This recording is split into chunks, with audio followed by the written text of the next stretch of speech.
Right now at 4, members of the United Auto Workers Union approve a deal with General Motors. But that vote coming with controversy. Members at several plants, including the one in Wentzville, voted against it.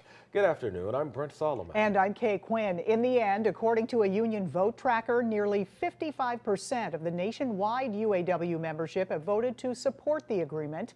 That's enough to ratify that deal with GM. 5 on your side's Diamond Palmer is live outside the Wentzville GM plant with reaction. Diamond?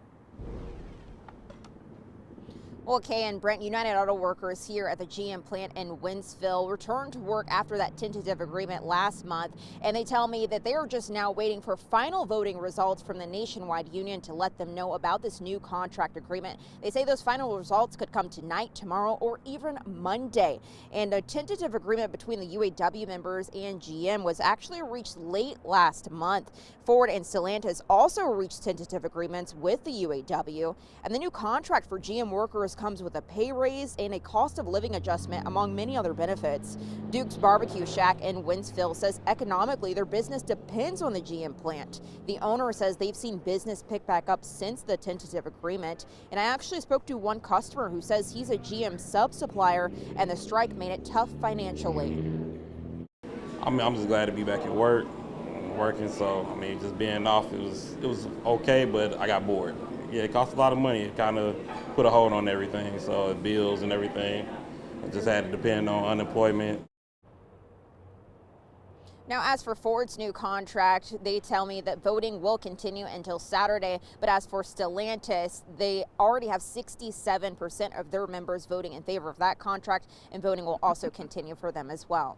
Reporting live here in Wentzville, Diamond Palmer, 5 on your side. All right, thank you, Diamond. Starbucks workers across the nation walked off the job today, including at 8 stores in the St. Louis area. Employees accused the company of refusing to negotiate fairly. 5 on your side's Travis Cummings was in South St. Louis, where the baristas were calling for a bargaining session.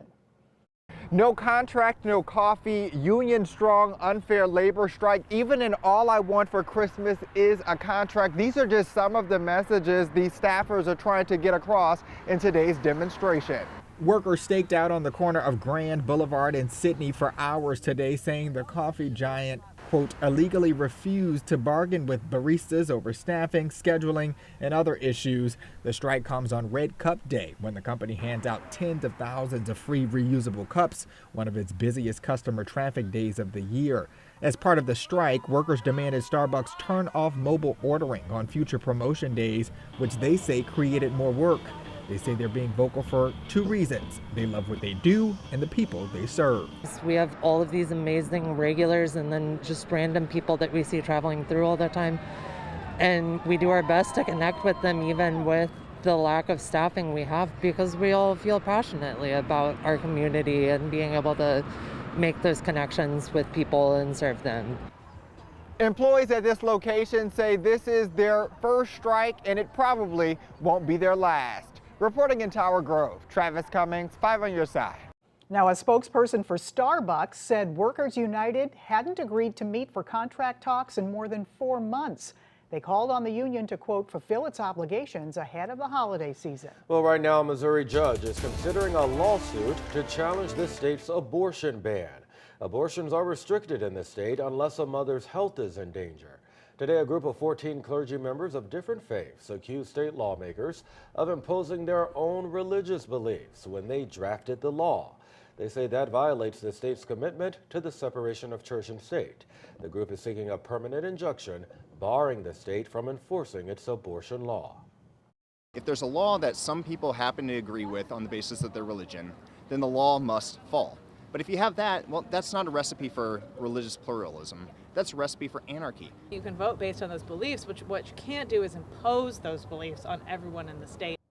The judge said he won't make a decision until after the holidays. 5 on your side's Justina Cornell in the courtroom downtown today. Look for her reports on 5 on your side at 5 and 6. There's new information tonight about the city of Clayton's first homicide in nearly 2 decades. Hours ago, investigators released this picture of the victim. They say someone shot and killed Joshua Harris on Monday morning outside an apartment on Wydown. He was 41 years old. Police have not arrested a suspect, but this video may help. Surveillance images from Monday morning captured a man walking down an alley with a gun and then a minute later running away. The Major Case Squad has not released any other details about that shooting. Investigators in East St. Louis continue to look for the person who shot and killed a 19-year-old. Illinois State Police say someone shot Trinity Bateman Friday morning on State Street after an argument. She died at the hospital. Right now, police have not released any details about who may have done it.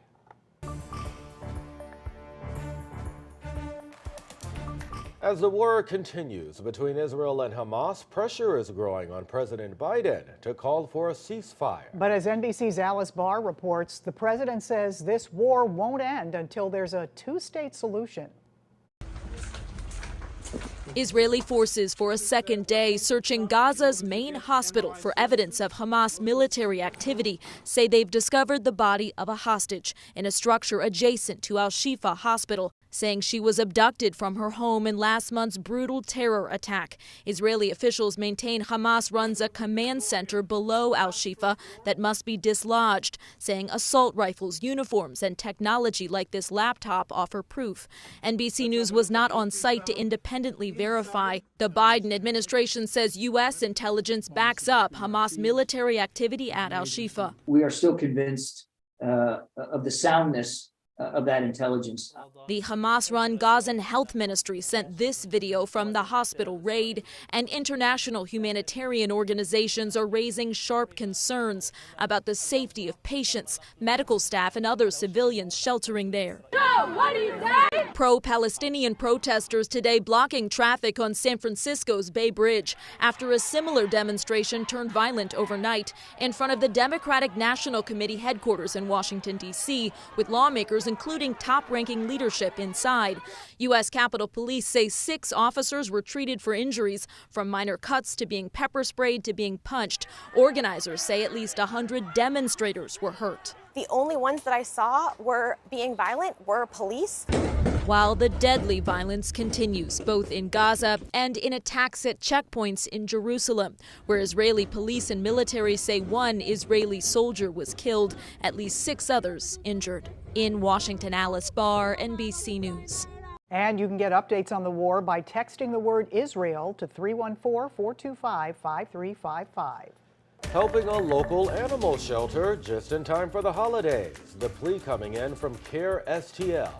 It's a critical connector between Illinois and Missouri. We'll take you back to the day the Poplar Street Bridge first opened. And no snow or ice on any of our roadways, and it looks like it stays that way, at least through Thanksgiving. We're tracking the forecasts as we head towards Thanksgiving in just a few minutes.